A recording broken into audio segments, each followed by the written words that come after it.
Muy buenas tardes, distinguidos amigos del ILTRAS que nos acompañan en este nuevo lunes del ILTRAS que hemos institucionalizado y para el cual en el día de hoy tenemos una invitada especialísima.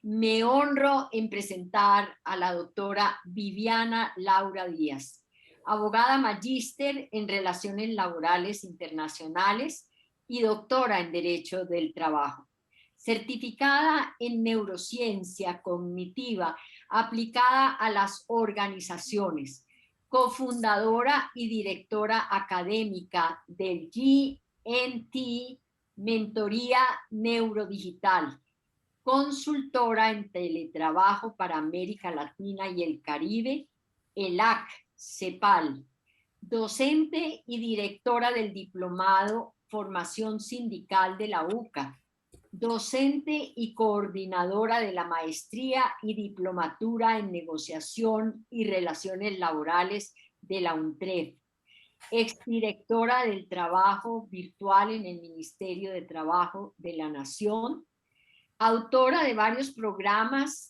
y proyectos legislativos de teletrabajo para Argentina, PROPET, Red de Empresas en Teletrabajo, Observatorio de Teletrabajo, y para América Latina y el Caribe, Perú, Colombia, Costa Rica, Brasil, Chile. Disertante y autora de diversas publicaciones y libros, entre ellos La Oficina en Casa, editorial Norma, y Teletrabajo y Neurotecnología, una guía indispensable para gestionar el trabajo 4.0, editorial Granica. Autora del método GNT. No le quito más tiempo a esta brillantísima invitada que tenemos para hoy, no sin antes agradecerle esa gentileza de acompañarnos en Lunes del ILTRAS. Bienvenida, Vivianita, el auditorio es todo tuyo. Muchas gracias, Marta. Siempre es un placer, un honor estar con vos, estar en cada uno de los eventos, charlas, webinar. Me tocó estar también allí en Colombia, recuerdo, en la universidad tuya, y como estrenando el libro justamente de teletrabajo y neurotecnología, que era allí por el 2018. Y bueno, y es un gratísimo honor poder compartir todos los conocimientos con vos y con tu gran equipo. Así que gracias, Itras, por convocarme. Y vamos a compartir, vamos a ir compartiendo. Ahí va, a ver si podemos. Ahí va. Perfecto, perfecto. Vamos a compartir justamente qué es el teletrabajo seguro, ¿no? Desde este Instituto Latinoamericano de Derecho del Trabajo y de la Seguridad Social, ver cómo aquel mito del teletrabajo es hoy una realidad. Pero cualquier forma de teletrabajo, yo diría, me anticiparía a decir que no.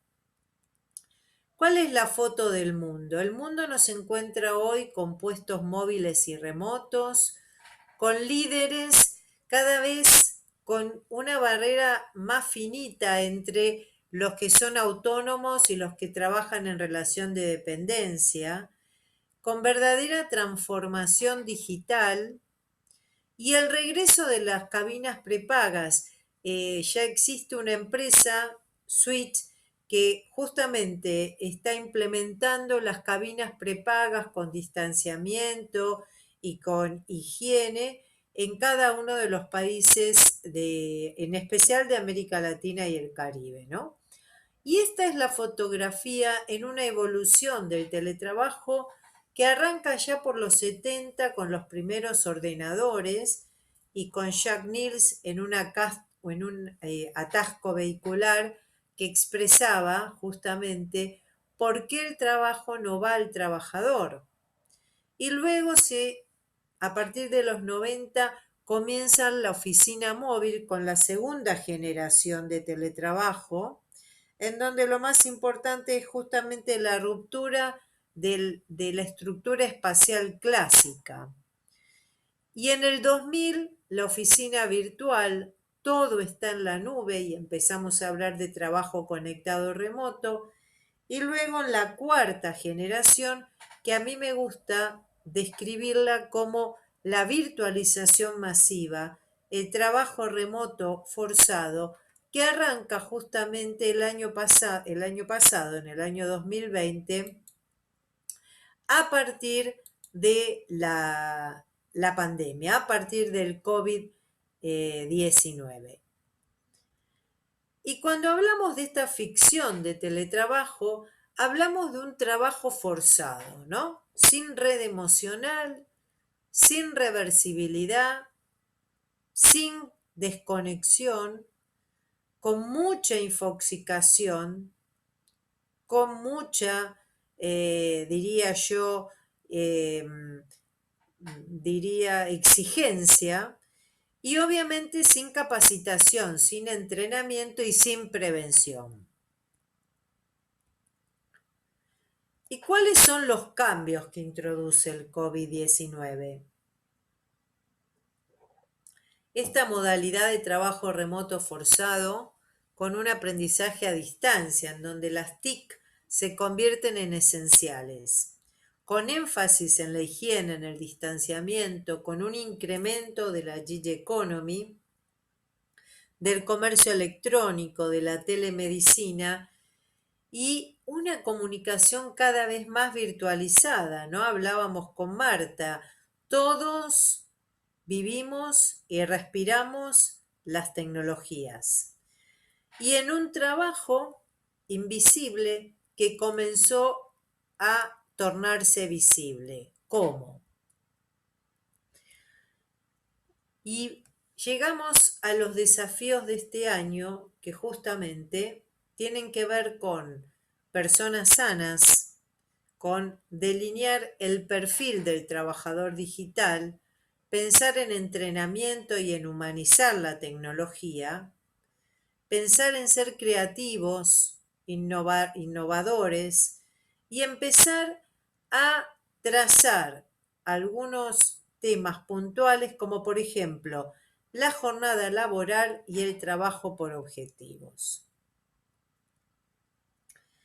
Y en estos aprendizajes del COVID hay aspectos especiales del teletrabajo, normativos, humanos y tecnológicos que yo voy a compartir con ustedes. Dijimos que es un mito que se hizo realidad y yo arranqué con el teletrabajo, diría en el año 2000 o 1999, en realidad, en el Ministerio de Trabajo, 20 años como directora de trabajo virtual, y el primer mito era, claro, el teletrabajo precariza, pero sin embargo no hay nada más que transparente que la tecnología. La realidad nos encuentra hoy, año 2021, con acuerdos individuales de teletrabajo y cláusulas de teletrabajo ya dentro de los convenios colectivos. A ese mito de el teletrabajo implica desprotección en materia de seguridad e higiene, yo voy a compartir algunos conceptos nuevos. Estos dos conceptos que los introduje en el libro Teletrabajo y Neurotecnología, que lo están viendo atrás mío, que son los conceptos de prevención y de neuroergonomía. No es cierto que el teletrabajo me aísle. Probablemente la distancia que provoca la remotización del trabajo encuentre que la mejor versión del teletrabajo es, sin lugar a dudas, aquel con distribución de tiempo, es decir, donde haya 3 días de trabajo remoto y 2 días de trabajo presencial, pero no es un híbrido. Hablar de híbrido es un error. Hablamos de teletrabajo con un formato que puede implicar justamente varios días presenciales. Otro mito fue considerar que era patrimonio del sector privado, cuando en la Argentina y en el resto de los países de América Latina y el Caribe, el sector público ya, y en especial a partir del año pasado, está dando sus grandes pasos en esta modalidad. Y finalmente, que discrimina. Seguramente, si lo tomo como un beneficio, el teletrabajo no es un beneficio, es una modalidad que me otorga beneficios. Y si vemos justamente en este slide las distintas representadas con las banderitas, las distintas leyes de teletrabajo en América Latina y el Caribe, vamos a descubrir que la mayoría tiene su eclosión legislativa en el año 2020. No es casualidad, es justamente porque son leyes que nacen a partir del impacto del COVID en cada uno de nosotros. Y nos encontramos con el caso de Chile y nos encontramos con la nueva ley de hace muy poquito, de la ley de trabajo en casa, la 262 barra 20 de Colombia, y nos encontramos con la reforma a la Ley Federal de Trabajo que produce México justamente este año, y las leyes de teletrabajo en El Salvador, en Bolivia, en el Ecuador, en Paraguay y en Argentina. La ley 27.551 que se sanciona en marzo del año pasado y que se reglamenta por decreto, justamente el decreto 27 este año, con una entrada en vigencia que fue el 1 de abril. Todos y cada uno de los países que estoy mencionando toman el teletrabajo como una forma, una modalidad de organizar y realizar el trabajo a distancia, siempre a través de las tecnologías de la información y la comunicación, sea en un formato autónomo o sea en un formato asalariado, es decir, subordinado. Y hablábamos justamente de la Argentina, que a diferencia del resto de los países, cuando se produce la cumbre de la Sociedad de la Información en el año 2005 en Túnez, que me tocó justamente defender y posicionar a la modalidad de teletrabajo como grupo número 5 en América Latina y el Caribe, y del cual fui presidenta ininterrumpidamente hasta el 2016. Y Argentina toma en esta definición alguna divergencia que tiene que ver con que el teletrabajo para la Argentina es siempre y cuando la modalidad se desarrolle desde el domicilio del trabajador o un domicilio ajeno al empleador. No podría hacer teletrabajo si trabaja para una sucursal de ese empleador. Para compartir algunos aspectos más destacados de nuestra ley, la 27.555, destaco la existencia del convenio, del acuerdo, que es como un paraguas debajo del cual nada de lo que se paute en materia de teletrabajo es aplicable, es decir, todo dentro de ese acuerdo que firma el trabajador con el empleador. También destaca la ley el teletrabajo transfronterizo, que es aquel que se realiza desde un país hacia el otro. Trae, ciertamente, diría yo, dos institutos nuevos, uno de ellos que habla justamente de lo que mencionaba yo antes, que es que la pandemia ha visibilizado el trabajo invisible, esa tarea de los cuidados. Y el artículo de la ley lo que dice es que aquellas personas que tuvieran a su cargo menores de 13 años, mayores adultos a cuidar o personas con discapacidad a cuidar, podrán solicitar al empleador la reducción o la distribución de esa jornada laboral que teletrabaja.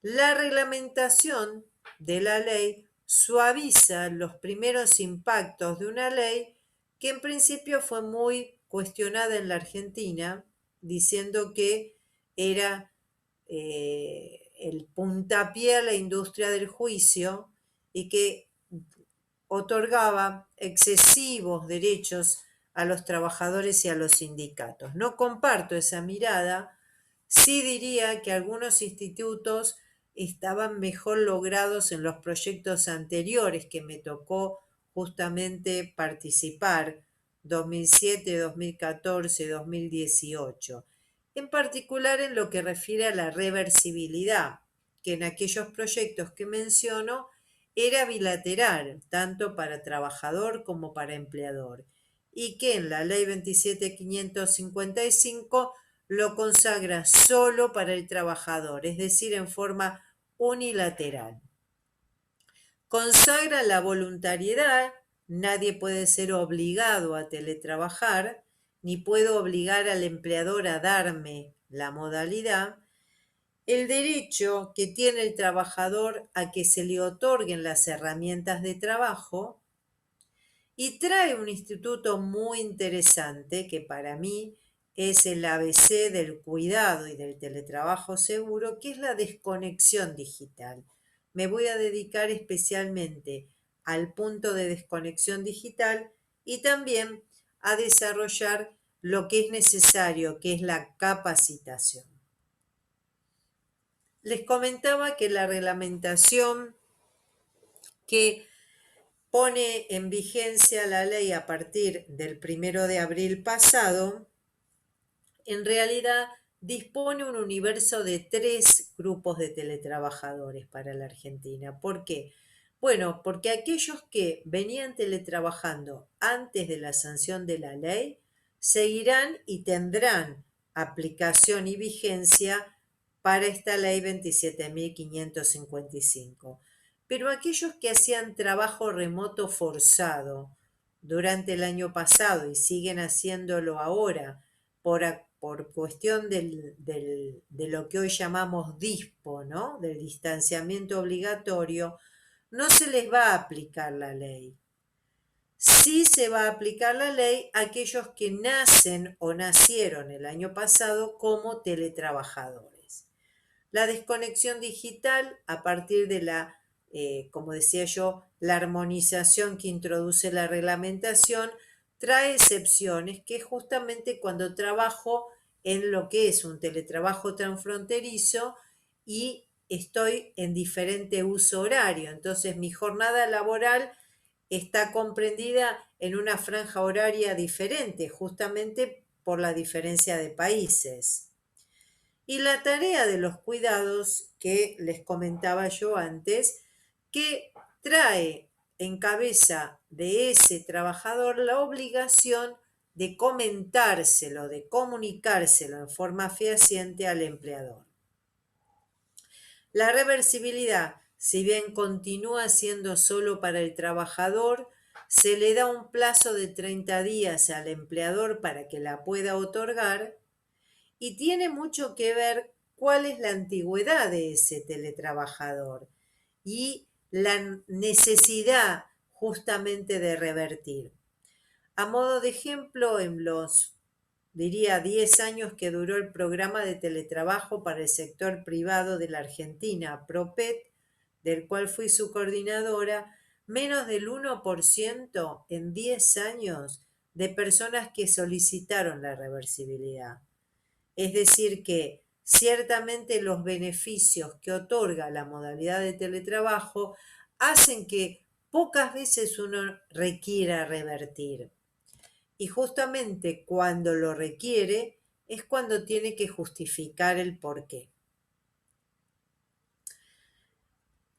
Les hablé de los aspectos normativos del teletrabajo seguro y ahora voy a mencionar los aspectos humanos, para hablar de la neuroergonomía, de un nuevo estilo de liderazgo que va a implicar liderar equipos mixtos, o sea, de trabajadores presenciales y remotos, donde debemos evitar este gran hermano, inmiscuirse en la vida privada del trabajador, en donde la jornada debe estar distribuida, por eso hablamos de que el mejor esquema posible de teletrabajo seguro es el de 3x2, ¿sí? O 2x3, 3 días de teletrabajo, 2 días presenciales o viceversa. Y finalmente la prevención de riesgos laborales. Y hablé de neuroergonomía y hablo de neurociencia. ¿Por qué? ¿Qué sucede en el cerebro? Bueno, cuando hablo de neurociencias, abarca justamente las disciplinas que estudian la estructura y el funcionamiento, ¿no?, de nuestro sistema nervioso.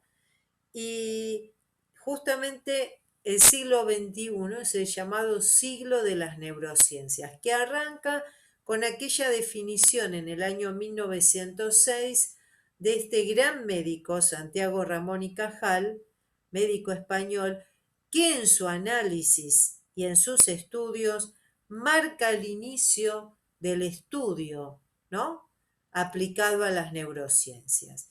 Y voy más allá. Y hablo de las neurociencias cognitivas. ¿Por qué? Porque hablo del análisis de esos mecanismos neuronales que tienen que ver con algunas habilidades cognitivas, habilidades de nuestro cerebro, que son la atención, la memoria, el lenguaje y la inteligencia. Y acá parafraseo a dos grandes neurocientíficos, George Miller y Michael Gazzaniga, que en el año 1970 hablaron de las neurociencias cognitivas y las desarrollaron. Y me voy a la teoría evolutiva de los tres cerebros, a esta teoría evolutiva de la mano de Paul MacLean, que dice, si bien el cerebro es uno, en su evolución puedo reconocer los tres. El reptiliano, con una antigüedad de 500 millones de años, rige todo lo que es la supervivencia, lo ven representado en color coloradito, bordó, allí, en forma justamente de reptil. El límbico de los mamíferos, que lleva unos 200 millones de años y que es el cerebro clave de las emociones, está representado de color bellecito, marroncito claro, y el neocórtex, representado en color amarillo, que es el más moderno, el que nos hace humanos, que lleva 100.000 años, es el lógico, el racional. El cerebro comanda nuestras decisiones, es responsable de nuestra conducta y se lleva el 20% de nuestra energía. Y conocer el cerebro es importante. Y conocer las emociones que anidan en nuestro cerebro es importante.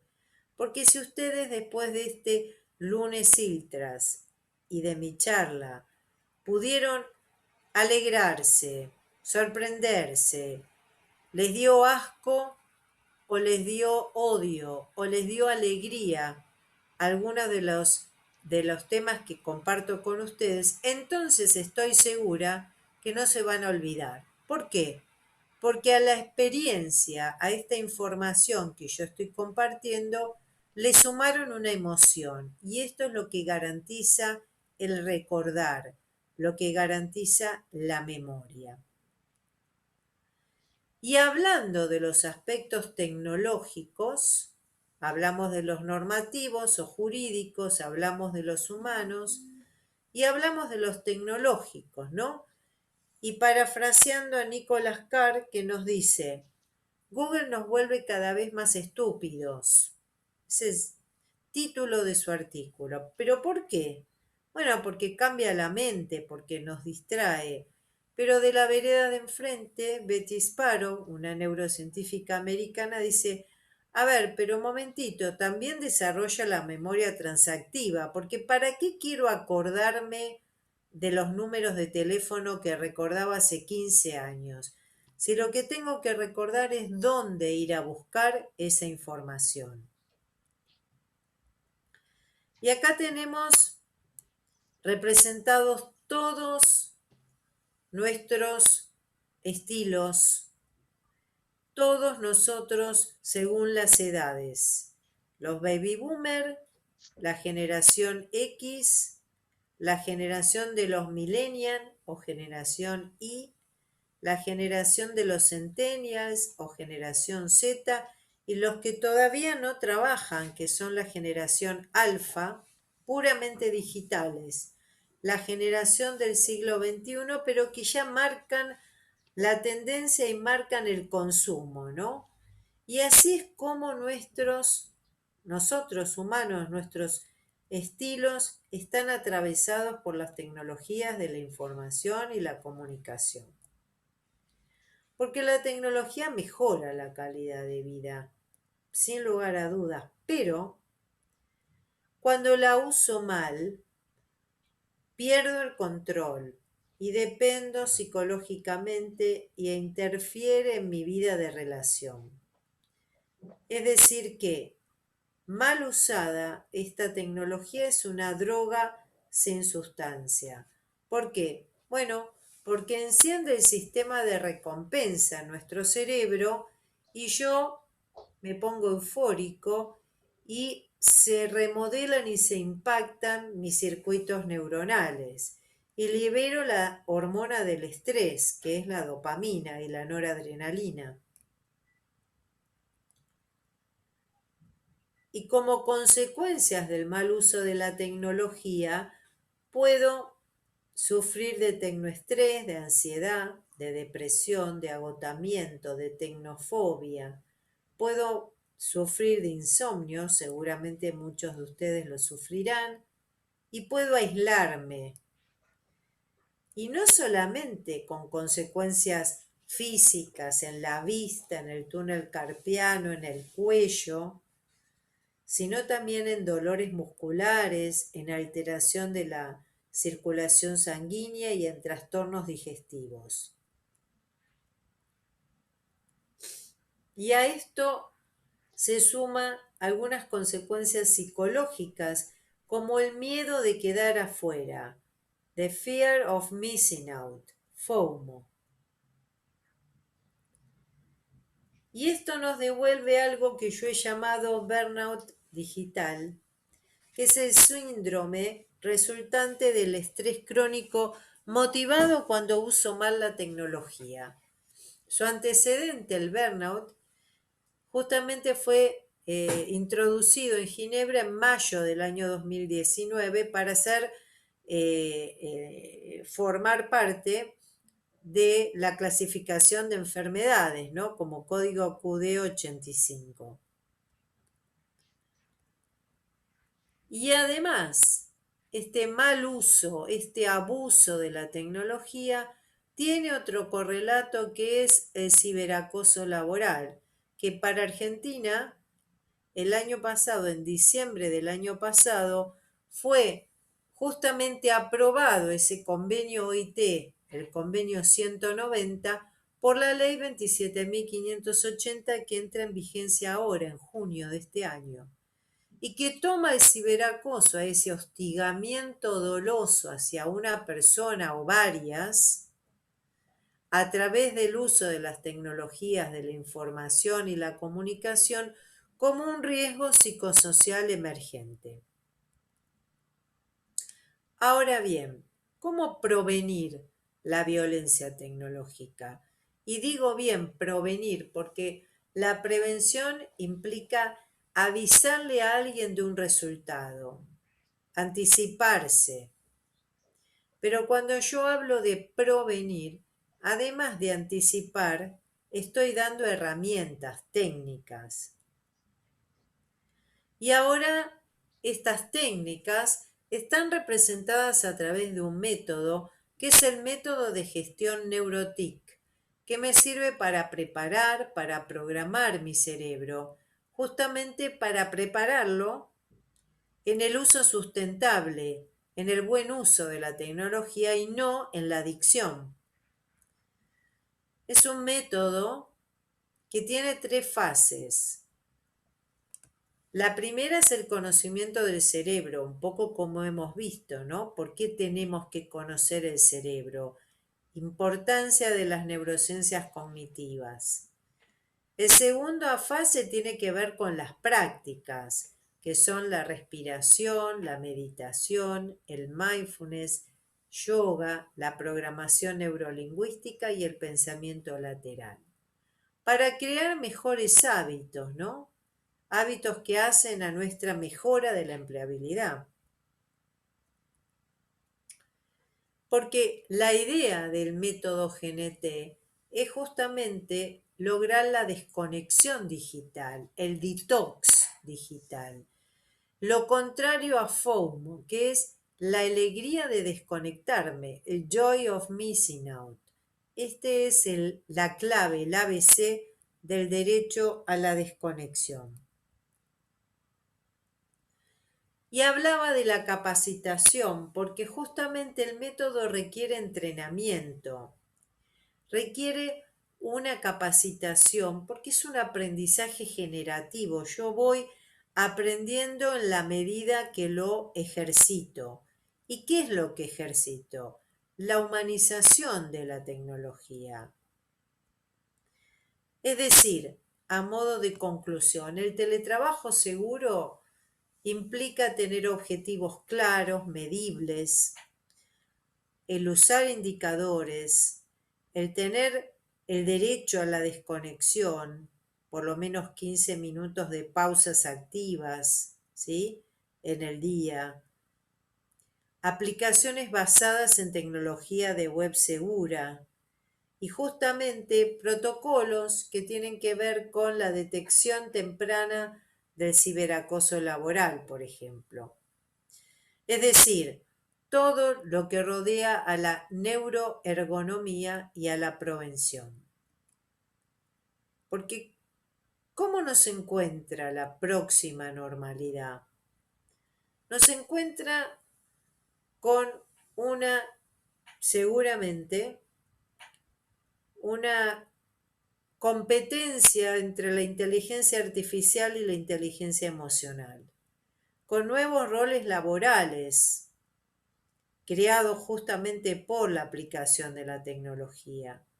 Un método de gestión neurotic GNT, GNT, para aplicar a las relaciones laborales y lograr el teletrabajo seguro.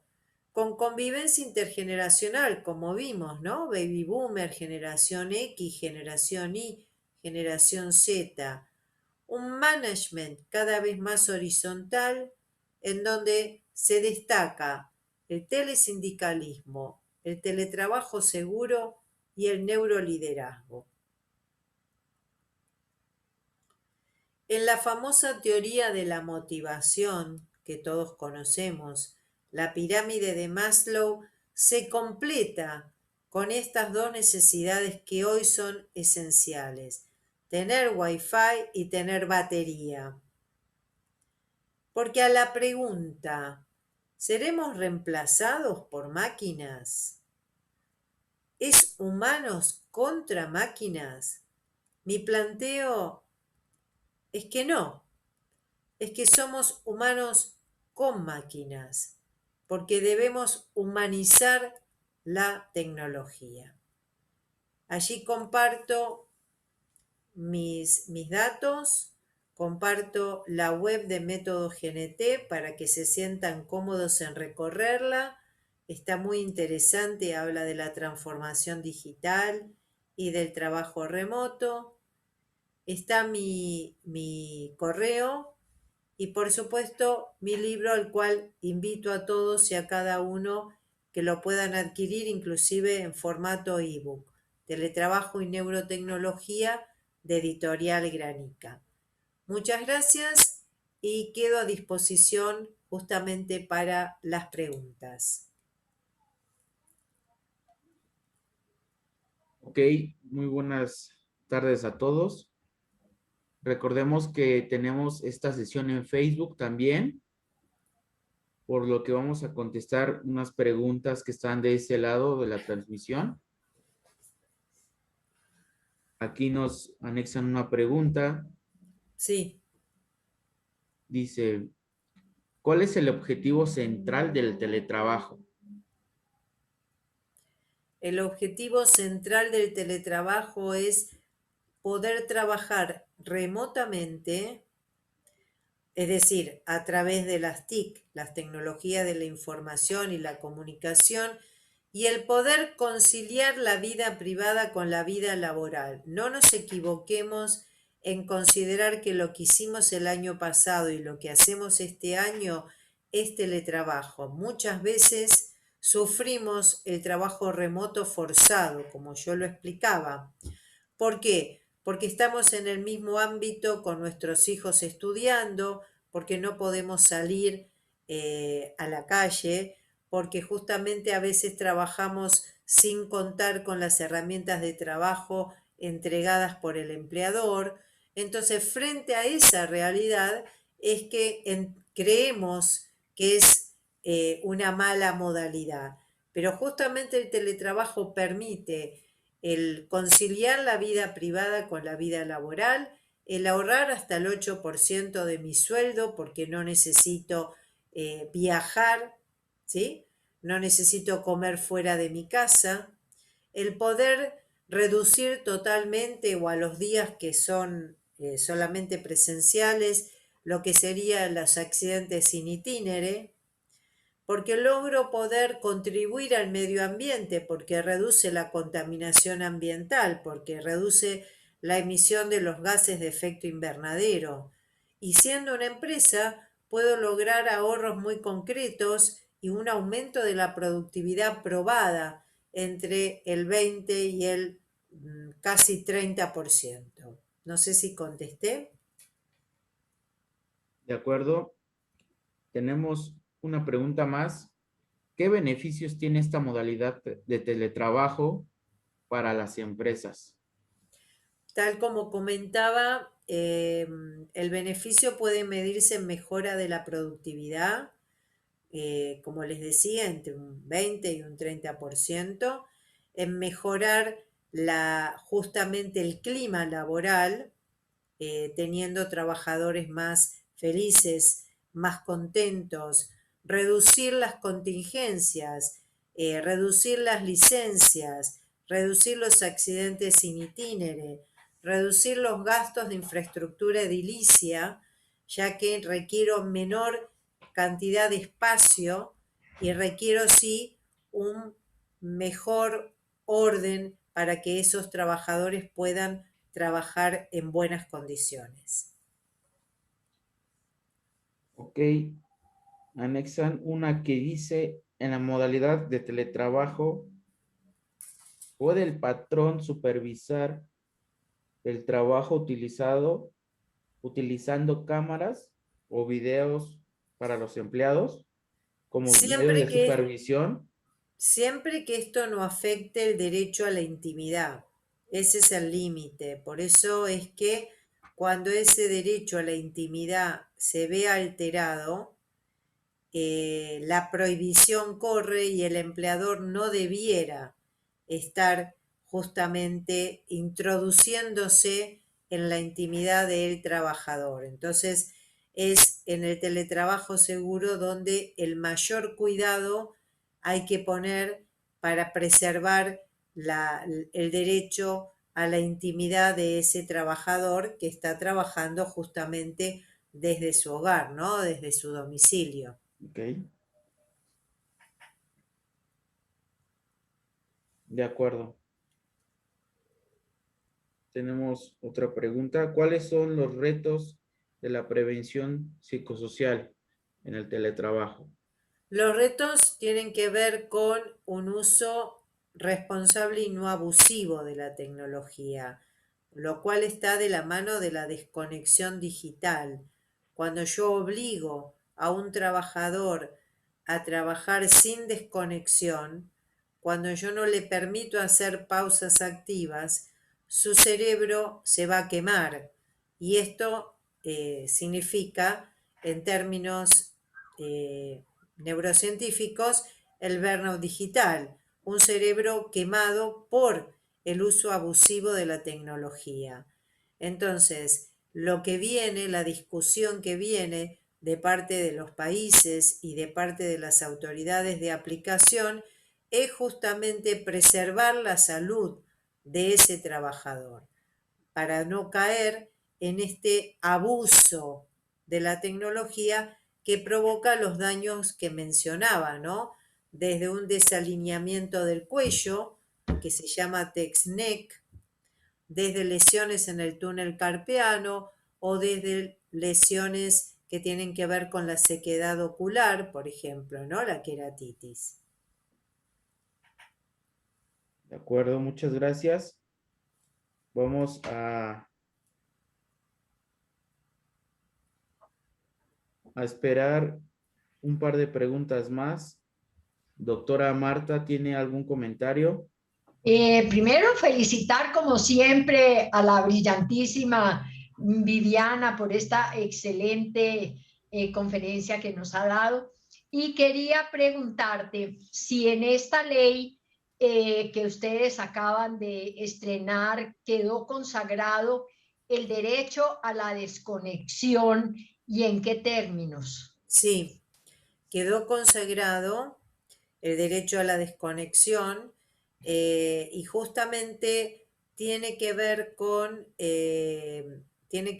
esta modalidad, ¿no?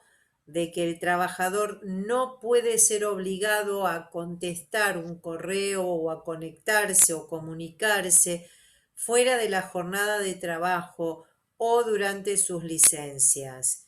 La reglamentación suaviza un tanto el artículo diciendo que, ojo, va a entrar en juego la diferencia de usos horarios, es decir, que el límite un poco va a jugar de la mano de dónde está el empleador y dónde está ese trabajador y cómo se maneja la diferencia horaria en cuanto a el uso horario aplicable.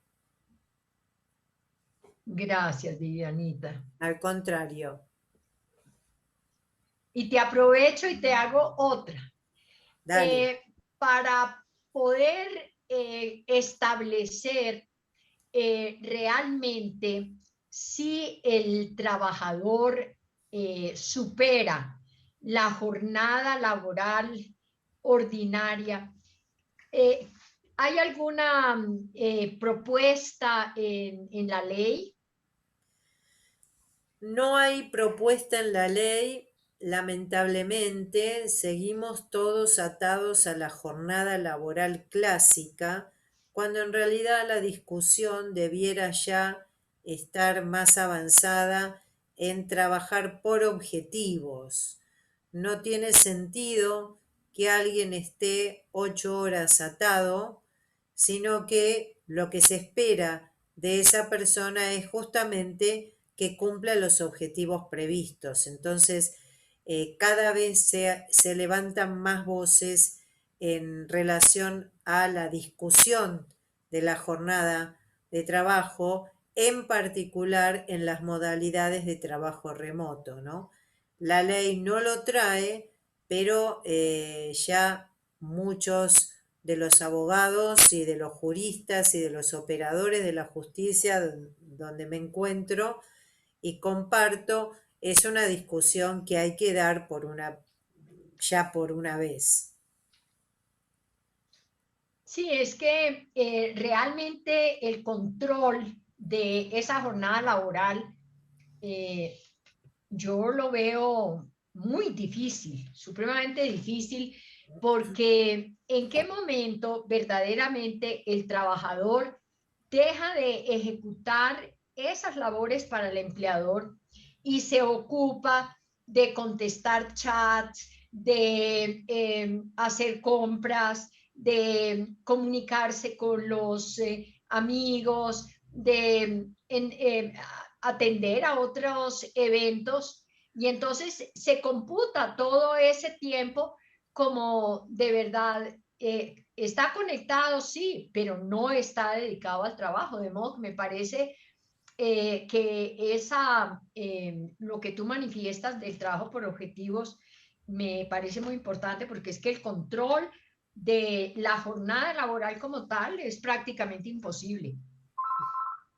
Sí, sí, por eso si no tenemos, caemos en esto, ¿no? De lo que fue en los años 90, la esclavitud de los trabajadores de los call centers, donde cada vez que alguien se deslogueaba, le descontaban de su sueldo por considerar que no estaba trabajando. Entonces, ninguno de los extremos es bueno, por eso la discusión que tenemos que dar es en materia de jornada laboral, sí.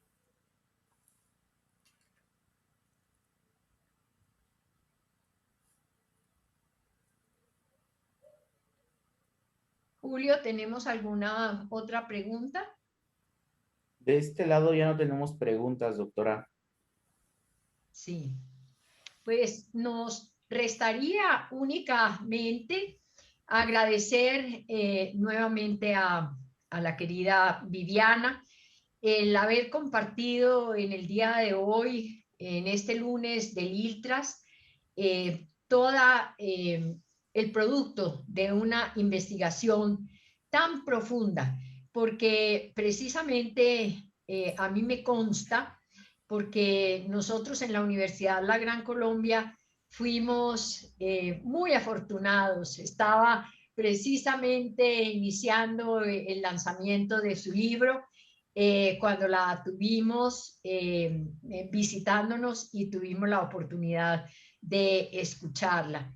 Ella no se ha quedado solamente en esa investigación.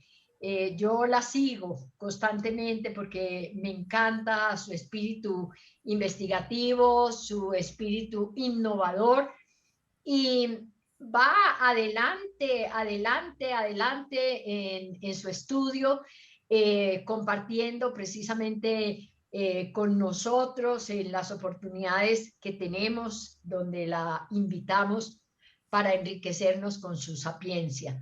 Muchísimas gracias, de verdad. Viviana, felicitaciones por todo ese empeño que has puesto en tu investigación. Desearte todos los éxitos que te mereces. Muchas Muchísimas gracias. gracias. Gracias a vos, Martita, que sos un ejemplo para todos, para cada uno de nosotros, de eterna juventud, de pasión, de resiliencia, de no procrastinación justamente, sino de pura actividad, pura vida. Así que muchísimas gracias a todos y a cada uno por la convocatoria y desde la Argentina un abrazo gigante para los amigos y colegas latinoamericanos. Muchas gracias. Muchísimas gracias.